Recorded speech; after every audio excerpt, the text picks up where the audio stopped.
Welcome to ClearSpeak English, the podcast dedicated to helping you master the art of fluent and confident English speaking. I'm your host, Zia. And I'm Alec. It's great to be with you all today.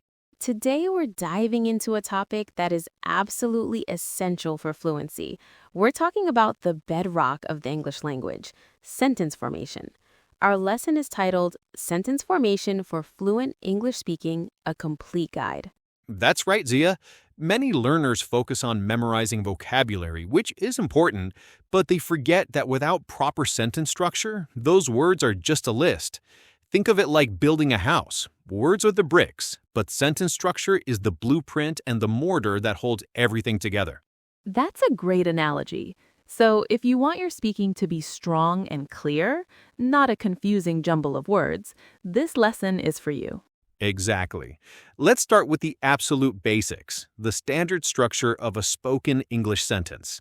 For most of what you'll say in daily conversation, you can rely on a simple, powerful formula: subject, verb, object. Subject, verb, object. Okay, let's break that down. What's the subject?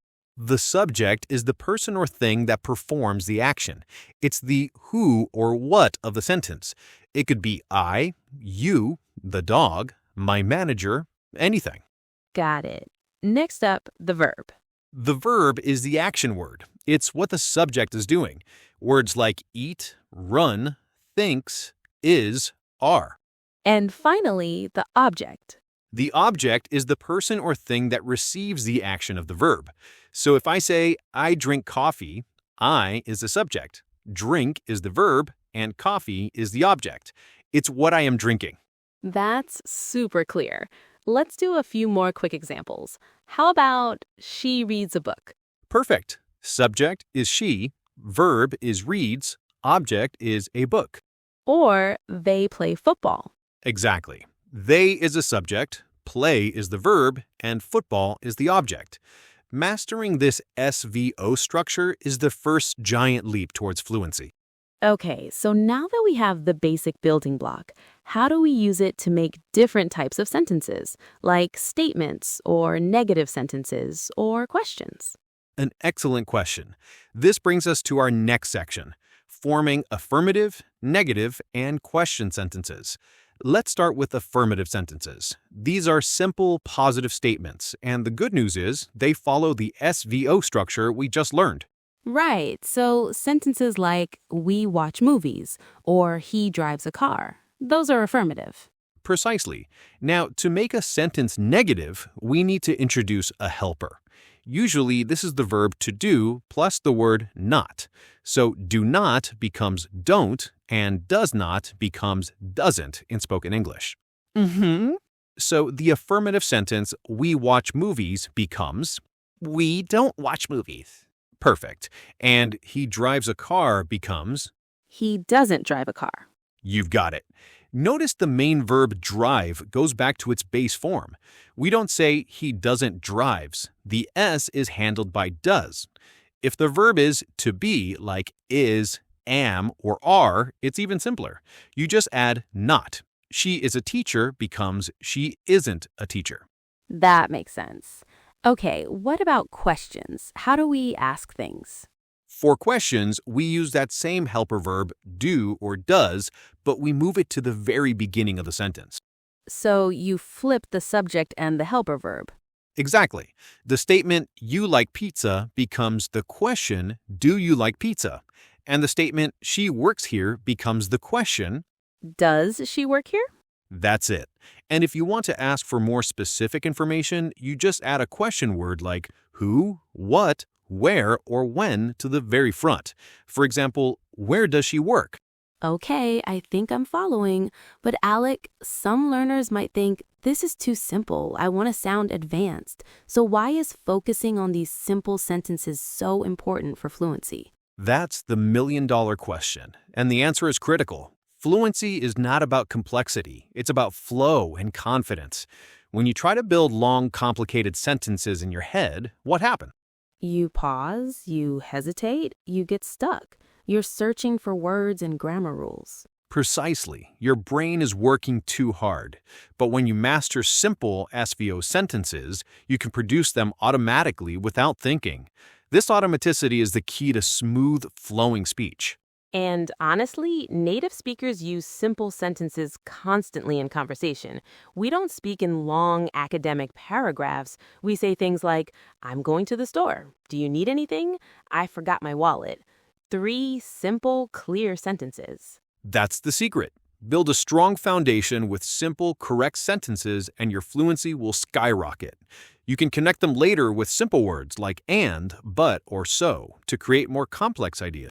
I think it would be helpful to hear this in action. Can we demonstrate with some real-life spoken examples? Let's do it.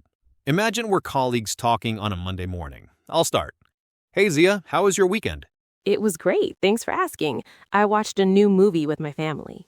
Oh, nice. Did you enjoy it? Yes, I enjoyed it very much.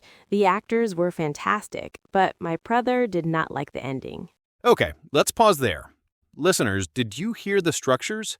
Zia said, I watched a new movie. Subject, I. Verb, watched. Object, a new movie. A perfect affirmative sentence. Right, and you asked, did you enjoy it? You started with the helper verb did to form a question. And then you use the negative sentence. My brother did not like the ending. Subject, my brother. Helper verb plus not, did not. Main verb, like. Object, the ending. See, our entire conversation was built from these simple, clear blocks. It's natural, easy to understand, and fluent.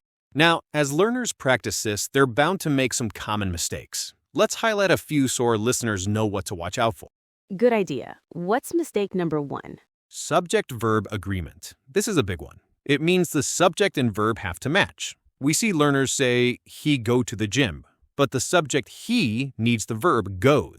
Right, so it should be he goes to the gym or they go to the gym. The verb changes based on the subject. Exactly. A second common mistake is the double negative. A learner might say, I don't have no money. In English, 2 negatives make a positive, so this sentence is confusing. So how should they say it correctly? You should say either I don't have any money, using any with the negative, or I have no money, but not both together. That's a really important tip. Is there a third common mistake? Yes, incorrect question formation. Often learners will make a statement and just raise their intonation at the end, like, you're coming to the party? While we sometimes do this informally, it's grammatically incorrect. They should remember to invert the subject and verb, right? So it becomes, are you coming to the party? That's the proper way. Avoiding these 3 mistakes, subject-verb agreement, double negatives, and incorrect question structure, will make your English sound much more polished and clear. Okay, Alec, this has all been great theory, but to really learn, you have to practice. I think it's time for our guided sentence building section. I agree. All right, listeners, get ready to speak out loud. I'm going to give you the 3 parts of a sentence, and your job is to put them together into a correct affirmative sentence. Ready? Let's do it. Okay, number 1. The subject is my friend. The verb is likes. The object is pizza. Say the sentence now. The correct sentence is, my friend likes pizza. Did you get it right? Great. Now let's take that same sentence, my friend likes pizza, and make it negative. Say the negative version now. The answer is, my friend doesn't like pizza. Fantastic. Finally, let's turn it into a question. Ask if your friend likes pizza. Say it now. And the question is, does my friend like pizza? Excellent work. Let's do one more set. The subject, the students, the verb, study, the object, English. Form the affirmative sentence. The sentence is, the students study English. Now make it negative. The students don't study English. And finally, ask it as a question. Do the students study English? Wonderful! This kind of active practice is the fastest way to make this knowledge a permanent skill. And to make it stick, our listeners need a way to practice every day. Alec, do you have a simple daily practice method you can suggest? Absolutely. I call it the 3-sentence review. At the end of each day, take just 1 minute to say 3 sentences about your day out loud. And I'm guessing one should be affirmative, one negative, and one a question. You know it. For example, today I had a productive meeting. I did not finish my report. Did I drink enough water? It's simple, quick, and directly reinforces everything we've learned today. Consistency is what builds fluency. That's a fantastic practical tip. Well, that brings us to the end of our complete guide to sentence formation. Let's quickly summarize. The foundation of spoken English is the subject, verb, object structure. Master this to create affirmative, negative, and question sentences. Remember, simple, clear sentences are the key to building confidence and flow. Avoid common mistakes like subject-verb agreement and double negatives, and use daily practice methods like the 3-sentence review to make it a habit. Thank you so much for joining us for this lesson. If you found this lesson helpful and want to continue your journey to fluency with more lessons, interactive exercises, and personalized feedback from our expert coaches, please visit our website at clearspeakenglish.com. You can also follow us on all major social media platforms for daily tips and motivation. This is ClearSpeak English, helping you speak with clarity and confidence.